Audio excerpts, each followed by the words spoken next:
Companies में ना mostly जो सीईओज या डायरेक्टर होते हैं वो रेफर कर देते हैं नीचे वाले डिपार्टमेंट को, इस एचआर डिपार्टमेंट को इस बंदे को रेफर कर दें और वो हायर भी हो जाता है।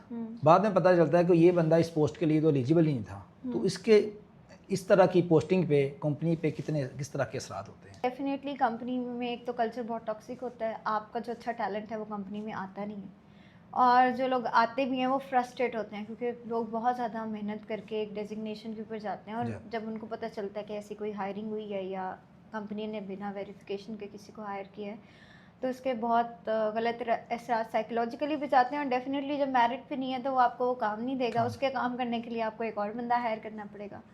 तो that would be problematic in so many ways. But I think again अब रियलाइजेशन हुई है कंपनीज में इस चीज़ को भी लेके, और इवन अब रेफरेंस हमेशा देते हैं, आपके होना भी चाहिए, अच्छा देते हैं, रेफरेंस हो। एक अच्छा नेटवर्किंग होता है, आप अच्छी टैलेंट पूल को लेके आते हो। लेकिन अगर आपकी पॉलिसी अच्छी है एचआर की, आपका रिक्रूटमेंट की मेरिट बेस्ड पॉलिसी है, तो आप उस पर एक वर्डिक्ट दे देते हो कि हमने इंटरव्यू किया इस बंदे का, ये एलिजिबल था या नहीं था, फीडबैक कैसा था हायरिंग मैनेजर का, एंड आप उसको फॉरवर्ड करके भेज देते हो कि हमने इस बेस के ऊपर इसको रिजेक्ट कर लिया या एक्सेप्ट कर लिया है। सो अब वो कल्चर आना शुरू हुआ है।